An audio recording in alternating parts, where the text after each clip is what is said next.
Assalamu alaikum wa rahmatullahi barakatuh. This is Hamza Foy with Ihya 502 podcast. Before the segment begins, I want to thank everyone for tuning in and listening. Jazakallah khairan. We currently stream on the following platforms: on YouTube, on Spotify, and now on Apple Podcasts. We wanted to expand our platforms to include Apple Podcasts to make it easier for Apple users to access, download, and listen to the podcast. We also maintain an email newsletter through Substack, and we do maintain a WhatsApp group. Both the email newsletter and the WhatsApp group are ways for us to share upcoming events for the Louisville Muslim community, job and career opportunities, and other programs and assistance that may be relevant to you or to those that you know. If you want to be added to the email newsletter, say you might be a Muslim professional where email is something that you commonly use, or if you want to be added to the WhatsApp group, please contact us and we will gladly add you to either of those communication channels. If you know of anybody who could use this kind of pertinent, relevant, and important information that we do share through the email newsletter or through the WhatsApp, once again, get them in contact with me. I'll gladly add them. Do want to make it clear, specifically for the WhatsApp group, chat is disabled. You don't have to worry. There's not going to be spam, anything like that.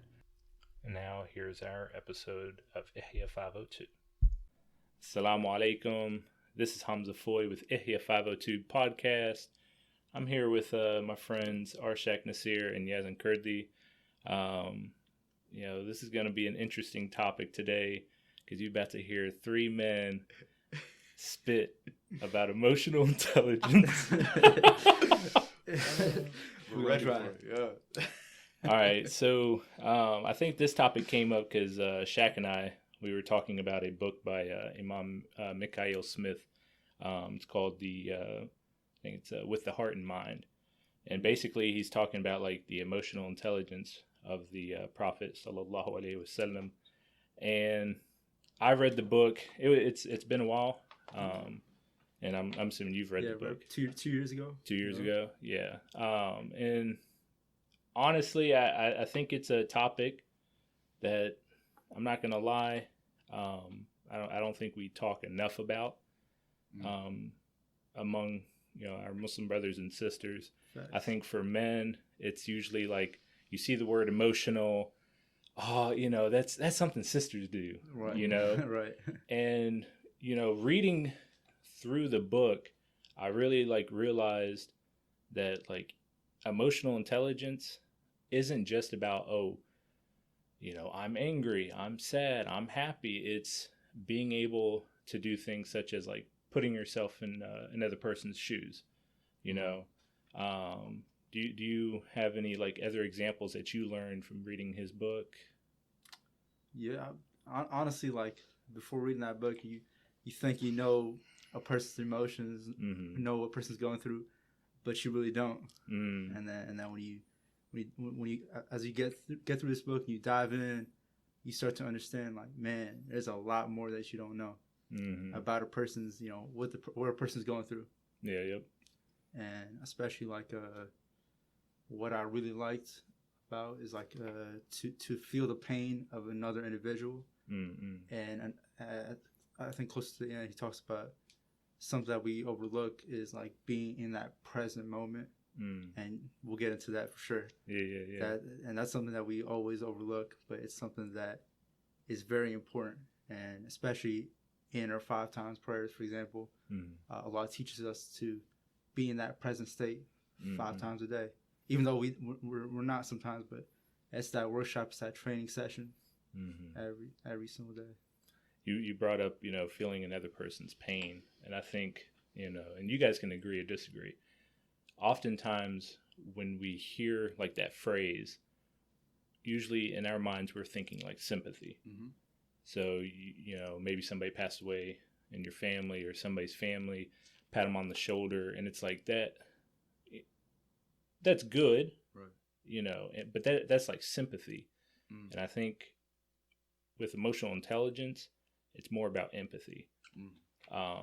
It's more about, you know, have I felt this before? If I had, you know, I can understand the emotions that so and so is going through more, you know. And you would handle that differently. Mm-hmm. Can you give me an example? Well, I mean, if somebody, for example, had a loved one pass away, right? I mean, it's one thing to just, you know, sympathize with them and say, oh, you know, I can understand what you're going through, but how to talk to them, the way you speak to them, how you make them feel, that's the emotional intelligence part, you know, because if you understand what that feels, you might trigger something, you might say something that might upset them or whatever it may be. I didn't read the book, but I could kind of see where this is going. Like, it's not just, oh, they're feeling a certain way. How do I, like, what I say and what I do can reflect something, you know, good or bad, and being able to distinguish between those two. Yeah. You know? Yeah. Like, you know, oftentimes I think,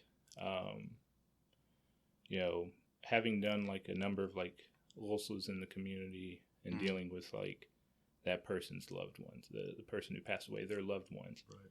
You know, for example, do we think about giving them their space to like mourn? Exactly. You know, like I've seen, and you know, it's a rare occasion, but you know, somebody might be hard on, like the family of the loved ones, like, oh, you know, don't be down, don't, you know, right. Don't let this, you know, discourage you, don't, you know, almost like hold your feelings in, right. And it's like, you know, the emotionally intelligent person knows that, you know, there's a time and a place, and it's like in certain situations it's better to let that person have their space, right?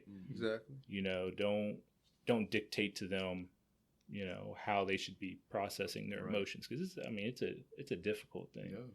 You know,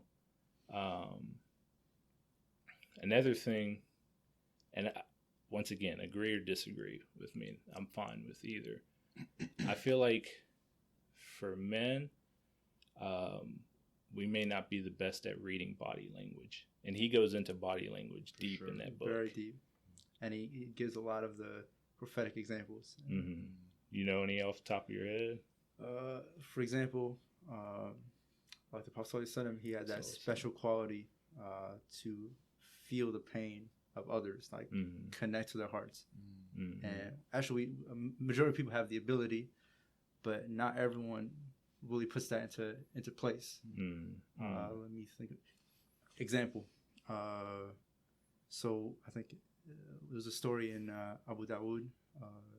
It's from the book of Hadiths. Yeah. And the Prophet ﷺ, when he was walking in Medina with a group of companions, he saw this camel while they were walking by. And it was a working camel, but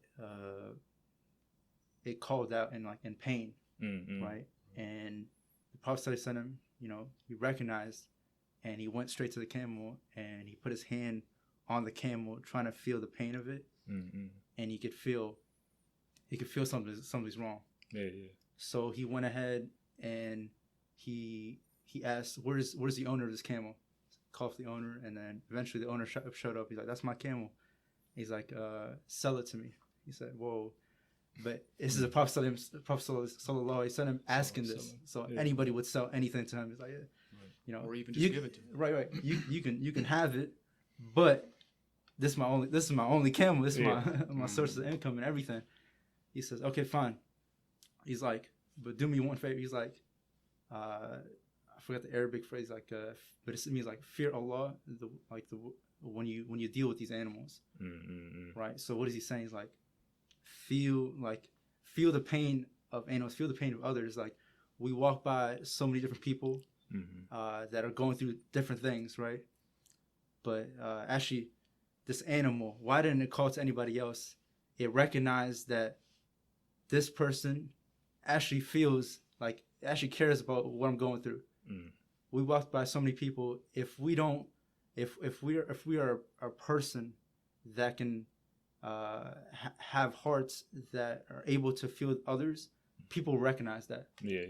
And they're like, hey, I can go to him, I can go to this person, and I can open up to this person. But if I know this person is like looking at me sideways, looking at me the other way, then like I'm not gonna feel comfortable opening up. So Paul said something. He has that, and he taught us. He's like, my people, this is something that you have to be able to carry on. You have to be able to feel the hearts of others. If at the very least with animals. Right. He gave the example of animals. What about the people? Yeah. Come on now. Right. I think another thing about like emotional intelligence.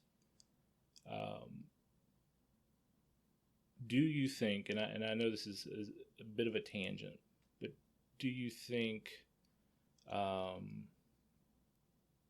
because I've been thinking lately, we've been like, this whole COVID, everybody's being separated, which once again, I understand why, all these restrictions, all this separation among people. I feel like one of the bad effects of that is, if you're not interacting with people enough, it's almost like that's the way that you train emotional intelligence. Yeah. That's the thing. You can't sit there and like dictate to somebody, oh, write this down, take notes, how to be a more sensitive person, or how to use your body language to, communicate, or how to read other people's body language. It's like that kind of knowledge has to be modeled. It can't really like, you don't sit down. Exactly. You don't sit down, write it down like, this person twitches their eyebrow. Maybe they're frustrated or, and I feel like with COVID, obviously with our families, alhamdulillah, you get that kind of training, that kind of modeling, but it's like, when people are so separated, you're not there's going to be a lack of emotional intelligence. Well, like basically you're not going to encounter situations where you can improve your emotional intelligence. Does that make sense? Yeah. Like I've just been thinking, because like alhamdulillah, they're starting to roll out the vaccinations, and it's like one of my hopes is that, especially like members of our Muslim community start coming to the masjid more often, start just congregating, getting together, because in a way that's going to train your emotional intelligence, because you're not constantly, but you're encountering people more and more. Right. Do you think that actually has an effect, or do you think people can still, I guess, increase their emotional intelligence even if they're separated from people? Does that make sense? It depends on the individual. So people don't do good in isolation. Yeah. That takes an emotional toll on them. So they might be going through something. Right. Some people, they thrive in isolation. Yeah. So these are factors. People. There's factors, I mean, I think for the most part, though, like, we're all social beings, so if you're blessed to have family here and you're going back and forth and still seeing family, I think they won't be as affected. But those who, they live on their own, or that isolation will definitely might have a small effect, but I don't think it's to a degree where people will forget how to. And once again, obviously, it's not that they'll forget. Not forget, but especially like younger people, because that's the thing is, especially for younger people, you need that interaction to once again kind of train yourself. Okay, this is This is how I should communicate with people. This is how I should express myself.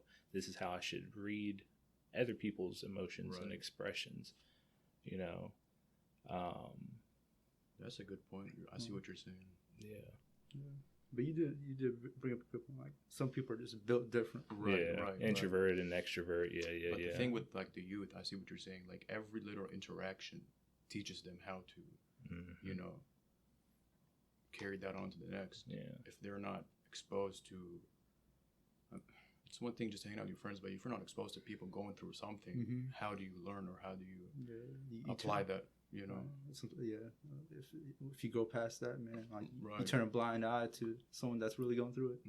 And I see why you're saying like the whole thing with COVID. I mean, even though, you know, the kids are in school online, that's not the same thing at all. You know, they're just seeing people, you know, face, not. And we might not see the effects until like 10 years from now. Yeah. Well, I mean, something as basic as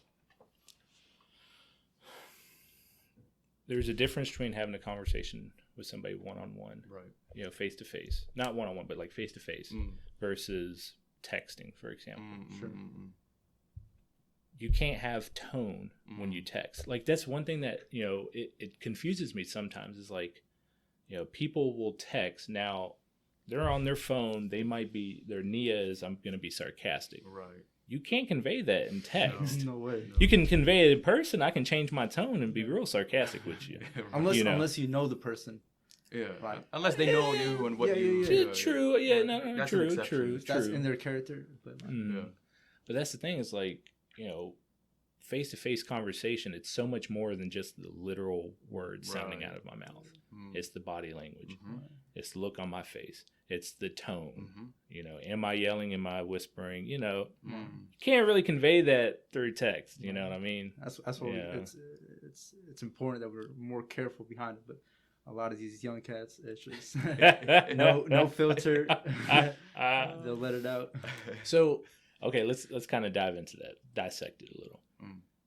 What do you mean by these young cats don't have like a filter? Oh my God! Come on, man. Let's just bring it out in the open, man. We're in a comfortable space, man. Right. Let's dive in. They don't. I think they just. And I don't mean like bash them. I just mean like elaborate. You know, because I feel like, I'm not gonna lie, I feel like a lot of our older generation don't understand like these kind of issues. Right. Because the older generation, whether it's they're not exposed to technology at such a young age, or maybe they came from very close-knit communities back home, for them this is second nature. Sure. Like, I should have a filter. I should be careful about the words I use, how I say them. But then, like, they look at these young cats, and it's almost like, you know, they're a fish out of water. They don't understand what it is when you say they don't have a filter, and why is it? You know what I mean? So, like, kind of elaborate. What do you mean? It also goes. It depends on the group they hang out with. The people that are around. If everyone around the group, you know, cusses, it's gonna be out of second nature that they say every other word as a cuss word. Because it's the norm. But I think, you know, a lot of these young people, they're used to seeing people say whatever they want to say. And it's okay to say what you want to say, but you have to understand, like, before you say something, these effects of your words can actually impact an individual. There's I think I don't think it's like a hadith, but I think it's a saying that's attributed to Ali ibn Abi Talib. Once again, I'm not going to claim it's authentic, but something like the words before they leave your lips, they're your slaves. However, when the words leave your lips, you're their slaves. Right? Because it's like, okay, before you say it, you've got control. You know you can choose what to say, how to say it, tone, all that. Once it leaves your lips, you can't then complain. Let's say you said something out of left field, saying something rude. You can't turn around and get mad. Like, you know, if I say something rude to you, Shaq, and you get pissed off at me, I can't get upset with you. I can't be like, hey, man, come on now, man. That's not what I meant. You know, So, okay, I see what you mean. They don't have a filter. And I think a lot of it, if you think about how the society is moving towards more and more of this mentality of, you know, I'm free to do and say and think what I want. And you're seeing it, you know, you know, I mean, they're more probably exposed, these, you know, the younger people to like the celebrities and the music and everything. Sure. Yeah. That is like, it seems like it's heavily influenced this idea of just like, you know, freely like to say and think and do what I want. So maybe that's, I'm just, you know, I'm just guessing here, or I don't know, like that could be a reason, you know, that could be why some of these people or some of these kids they have no filter. Like the people that they quote unquote might look up to, or, you know, if they can do it, why can't they? And if the people around them are doing it, then it's definitely going to be seen in the Muslim community for sure. That's just how the society seems to be shifting towards. And especially some of these kids, like for example, their parents might not speak English or whatnot. Right. So if they're not getting some consequence or penalties or repercussions for what they say, they're just gonna not care. They're gonna have that not care mentality, and that's not something that we have, because if we have that mentality, then we turn out to be like animals. And like on a side note, I definitely agree with you about the fact that, you know, the like Louisville Muslim community, there's definitely like we're going through that shift where it's like the generation that immigrated here, not all of them are speaking fluent English. Right. Their children being brought up here are speaking English fluently. So you have that kind of language and cultural clash. Well, there is a cultural clash, but I'm thinking more just the language barrier, because once again, you know, the younger person who is brought up here speaks English fluently. They can say, you know, they're allowed to say a lot more because their parents aren't understanding what they're saying. You know, they have access. I mean, you know, I'm thinking big picture here. They have access. So, for example, you know, they got, you know, Facebook, Instagram. They have access to all these apps that their parents wouldn't know how to navigate. Sure. Right. You know, among, you know, American families, we always joke around about, you know, parental lock. But it's like, if your parents don't know, if they don't know English well enough to even know how to do that. You know? Right. But anyways, kind of coming back to the discussion at hand. So, you know, we notice, for example, that a number of people, they're not getting that modeling necessary to understand the impact of their words, the choice of their words. Can we think of? No, I'm not saying solutions that will solve this overnight, but what are some ways to try to address that in our community? You know, yes, we have a number of people that are not being thoughtful about the stuff that they're saying, how they're saying it, because that's a big part of emotional intelligence. For sure. You know,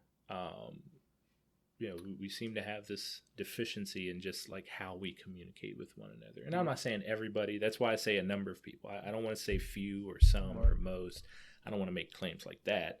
But yeah, there are a number of people, and I've encountered them myself. You know, they will be rude,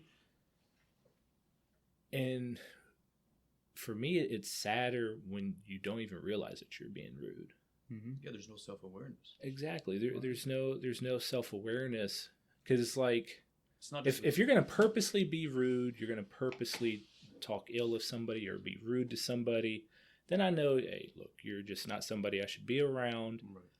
But if you're like unaware, it's like, okay, how do we fix that? Or how do we address it, try to help that person get better? I mean, you know. And easier said than done, like lead by example. And like we've all heard the hadith, every single person is a shepherd, and we're responsible over a flock.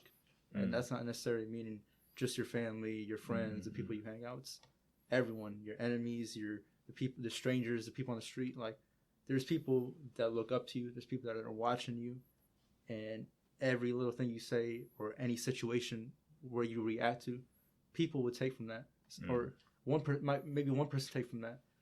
But how we deal with our situations and how we deal with the words we say really impacts somebody, and you might not see it. So that's why, like, we strive to every day to be the best version of ourselves. But you know, if we slip up, we slip up. People know that we're not perfect people. Nowhere in the Quran does it tell us to be perfect people. Allah says try. If you slip up, try again. If you fall down, get back up, try again. So definitely, like, model model those good communication skills. Yes. I think also, and I do find this a little frustrating in our community, but there seems to be a reluctance, you know, in the Islamic tradition. You know, we're taught to give people, like, sincere nasiha advice in private, of course, you know, because, you know, once again, I don't think this is a hadith. I think this is a saying. I can't remember which person or scholar said this, but it's like correcting somebody in public is humiliation. So basically saying, like, okay, that's not how you go about it. Don't call them out. Right. But hey, you know, away from it. Pull them aside. Be like, hey man, look, you were rude, man. I want to point this out because I don't want you to make that mistake again. Right. You know, because the way I kind of go about in this community, Ibn Hazm, who is a scholar, I don't know which generation, but he said that you have to give part of your dignity away as charity when dealing with the people. Right. You know, so there are going to be people in this community that do frustrate you, that do annoy you. They may be rude, once again, may not realize it. Right.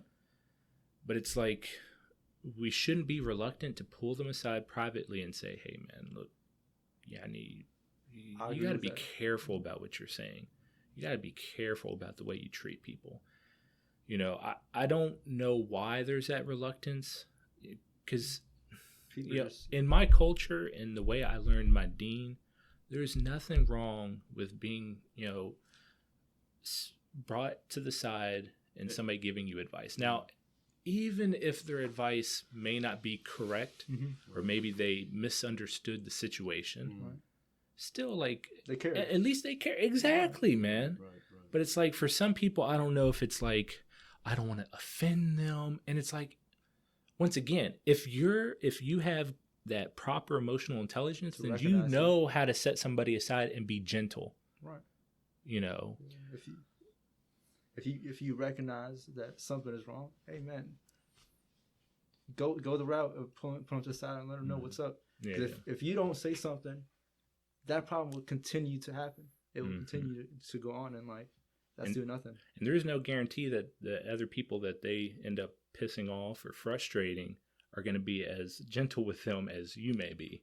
Right. You know, so it's like, in a way, you're almost like, yeah, look, I'm saving you from harm. Was enjoin good and forbid evil, or restrict the harm. Exactly. You know, it's like giving that nasiha, so long as you're giving it properly. Like, obviously, don't pull somebody aside and be rude and scold them.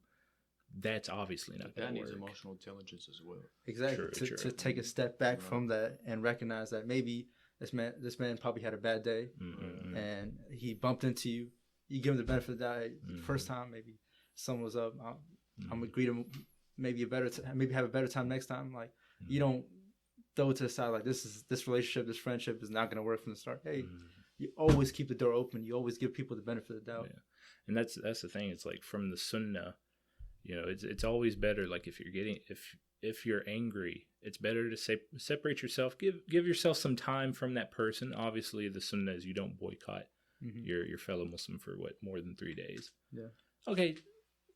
You know, step aside, be like, okay, you know, I'm gonna cool off, because that's the thing. Sometimes, and I think this happens more with men, but I could be wrong. But it's like, if somebody pisses me off or offends me, it's like, I gotta fix this right now. Right, but that's the thing. You in the heat of the moment, you're angry. Too quick. You react too quick, and oftentimes that's when you're gonna have that slip of the tongue where you're gonna say something rude. Absolutely. And then it becomes, you know, this back and forth. Well, he did this, he did this, he did this, he did this. But it's like, okay, in that moment, somebody angers you, frustrates you, just separate yourself, calm down so that you can come fix the situation with a cool head. You know what I mean? Right. I feel like an issue that we have and we're going to continue to have is a lack of Islamic therapists and psychologists. You know, this is in general, like aside from like being, if they're Muslim or not. Like I mean, I think a huge thing, especially like you're asking like what could be a solution for this with the whole emotional intelligence thing. I mean, it's not, you know, therapy. It's not necessarily for that. But when you sit down with a therapist, they're really helping you decipher your own thoughts. You know, and if you can learn how to understand why you feel, how you feel, you know, all those reasons. And if you can learn that about yourself, you'll be able to apply that with other people. True. And so, there's already a lack of like, I think everybody should be seeing therapists, especially at a young age. So there's a lack of people seeing therapists, but on top of that, there's a lack of Islamic therapists, you know, who can directly deal with us because there's a connection between. I definitely agree with. It's kind of off topic, but it kind of goes with it, you know. I don't think it's really off topic because here's the thing: having these, like you said, they don't necessarily have to be Muslim. Obviously, if they are Muslim, then they kind of understand things from our tradition. Exactly. But you know, we have a number of people that may be affected by, you know, mental disorders, that are having this difficulty kind of understanding their own emotion. Right. And these are people that are trained to help you kind of, like you said, decipher your thoughts. Right. So, you know, what I've seen in a number of communities is, unfortunately, we treat like mental disorders either as a joke or, you know, oh, they need a, like a, was it ruqya, or that they think it's a lack of deen or iman too. Lack of deen or iman, but like, oh, they're possessed. And it's like, no. You need somebody qualified. You need somebody educated to help basically tell them apart. Right. Maybe it might be an issue of just low emotional intelligence. I don't know how to process a certain situation. Maybe I have, PTSD or schizophrenia or whatever. And that reminds me, I remember a few years back when we had the clinic here open. I remember I was talking with Dr. Juja, and there was a few of us in the community that saw like the problem that you're describing. Right. And so we had a number, it was a very small number, but we had a very small number of Muslim counselors and psychologists. Okay. And we were trying to make it to where they could offer services here. Unfortunately, that did not pan out. There was,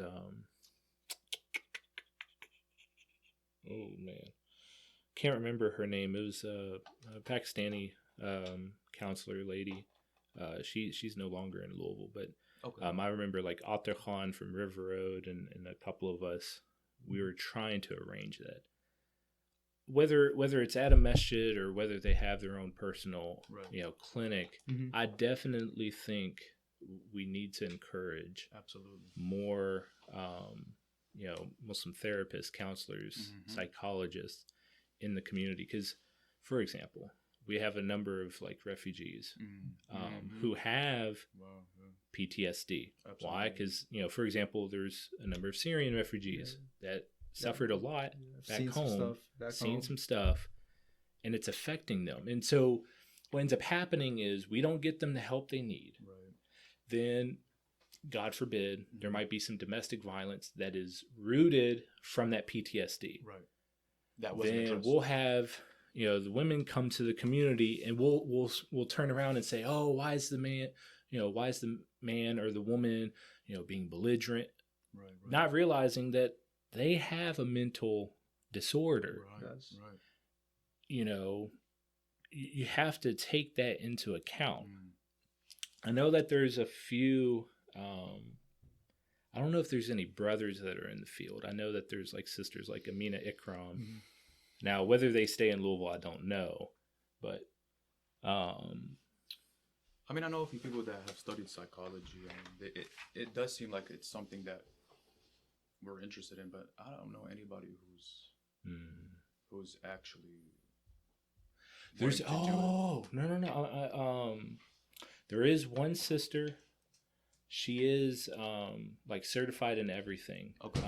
Her name is Amanda Brown. I think I've heard the name. I think her office is somewhere like over by MCC. Okay. But that's the thing. We need more of them, and what we need as more and more of our brothers and sisters get qualified and certified, we need to have, kind of a system in place where we can refer people that need this help. No, I definitely. I've seen it firsthand. Like I remember one time we were having this refugee move. I'm not gonna give the name right then, but while we were helping her move, she just kept saying, "I keep seeing the image or the video of someone shooting her husband, and it keeps replaying." That's all she kept saying over and over again, and I realized someone who's really been through it. Can't even imagine. Yeah. But I definitely agree. We need more of the Muslim therapists and psychologists, because once again, we have to be able to kind of filter. Right.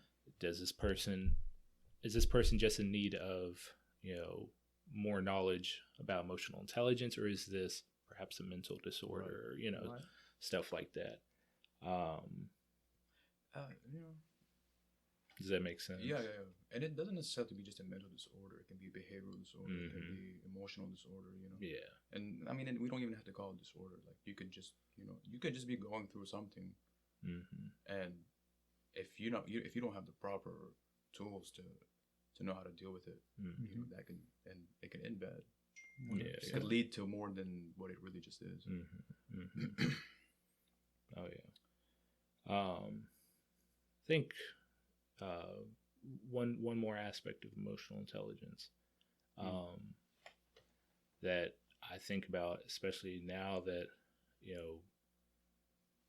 that I'm married, but this still applies to like the unmarried brothers and sisters, is how do we express like appreciation or love to somebody, once again, even to your family, that sort of thing, because this morning on my way here for Juma, I reread the hadith. Believe it was like a Bedouin came to the Prophet sallallahu alaihi wasallam, and he said that he had, I think, like 10 children, and I've not kissed any of them. And the Prophet, once again, in that gentle but firm way, basically said, like, you have to express that.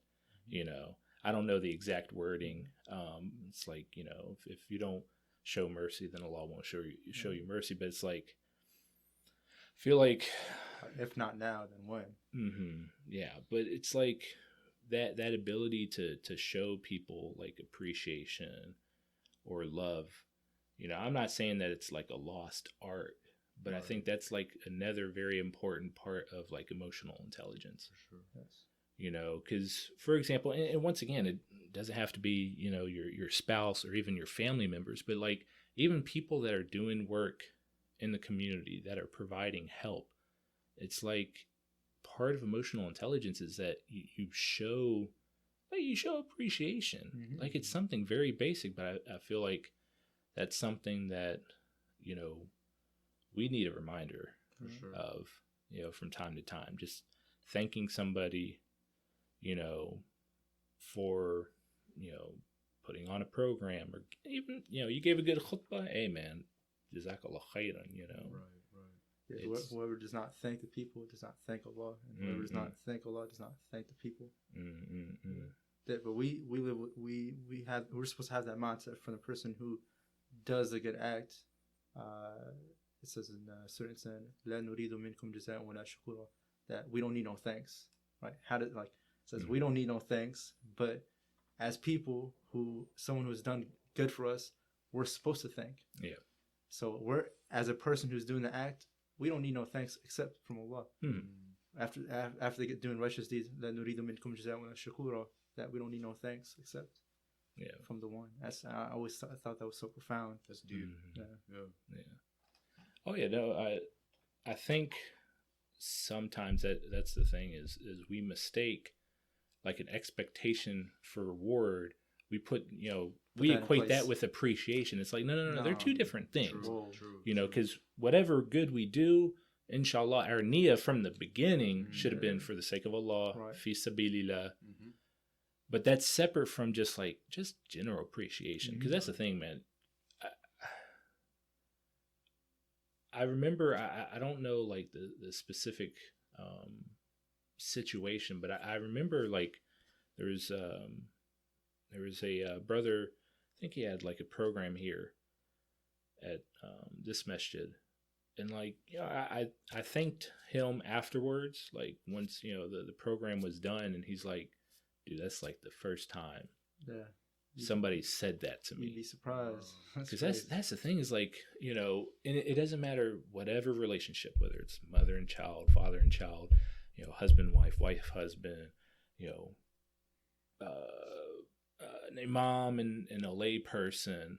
It's like just showing that appreciation. Once again, I'm not saying brown nose them or thank them profusely, but just that genuine like thank you. Like in a way that fills the person doing the work, that fills them not with pride, but it's like I can keep going. Right. Stuff like that mitigates like burnout, for example. 100%. But it's like if you're constantly doing things for people who just like don't show any appreciation, yes, obviously fi sabilillah, I'll do it. But I think emotionally though, that person's gonna do it like begrudgingly. They're just I'm doing it. And that's the thing is like when you point this out, it's like, well, aren't they supposed to do it for the sake of Allah? Obviously, the reward, hopefully that brings them closer to Jannah. But in that present moment, man, they probably like, these cats treat me like slaves, like Yeah, that's true. It's man. All goes back to that, man, to be able to read and to understand what people are going through their hearts. Yeah. Right? And I told one of the things I really loved from the book is that you mentioned this presence, like to be in that present state, right? Like, what's the greatest thing you can give to somebody? That is to give somebody what you have, and what you have is what you have right now at this moment. To be fully present with somebody. And what does that actually mean? Like you have to value people. And when you value people, you'll be able to listen to them. And when you listen to them, you'll be able to understand them. And when you understand them, you'll be able to help them. You'll be able to change them. You'll be able to influence them and do good for them. Oh yeah. So to be in that present moment, to be able to leave that what happened at work. A lot of people, this is big on me. Like a lot of people like to multitask, and I'm not. I suck at multitasking. I think most men suck but we like to think that we can multitask. But like our head is always in a different place when we're at work.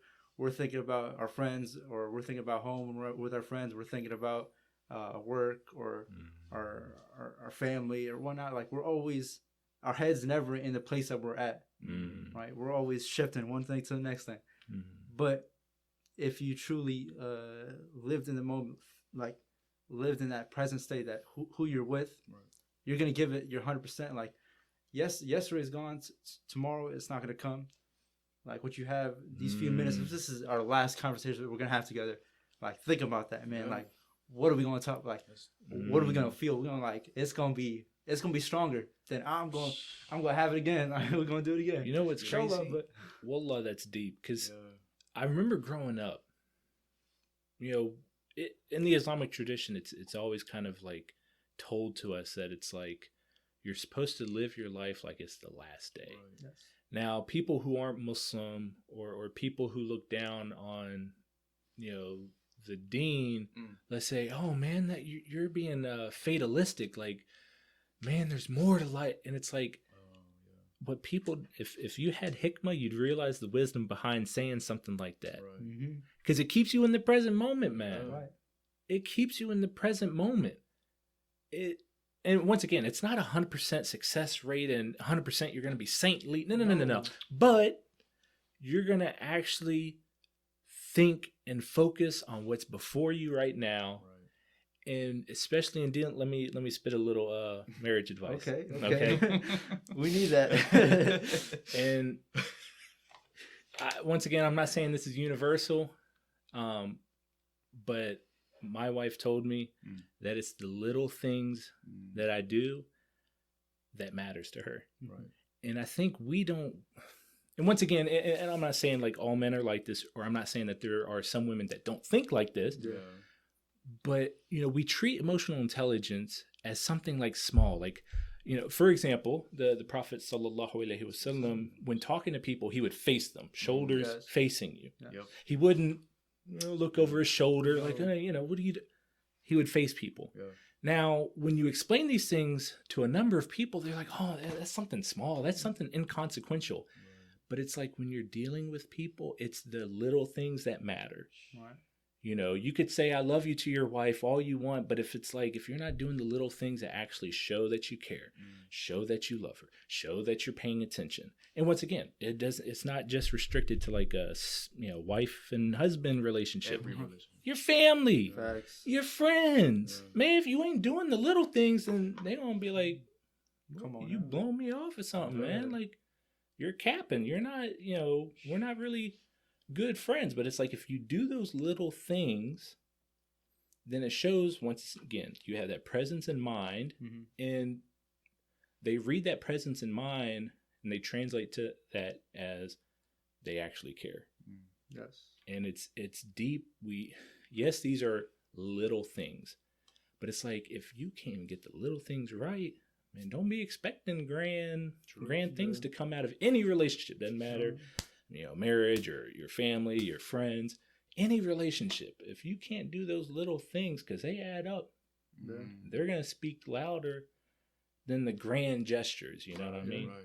So it's, man. That's very deep. Mm-hmm. I like that y'all brought that up. Yeah. But it's like I said, it's easier said than done. Like, to be in that present state, man. Even Salah, for example, like I brought it up before, that workshop that Allah constantly tells us, be present with me, and like we do have those prayers that sometimes our head slips away and we think about other than Allah, like, but we that constant workshop is what makes us better, makes a relationship better, and it teaches us, man, like, be present, man. This is all we have. This might be our last. I feel it. All right. Any closing thoughts? Any closing words? This is a dope conversation. It was. I really thought it was a great conversation. Y'all over here nervous. Oh my God, there's a mic. I'm on the BBC radio. No, man. Dude, to be honest, chill conversation, bro. I don't even know what we're going to talk about. But we came in winging it. No, this is real, man. This is real. Yeah. But that's more, it's a more genuine conversation. Appreciate you for inviting us. Thank you. No problem, man. Jazakallah khairan. All right. Assalamu alaikum. Salam. All right, we got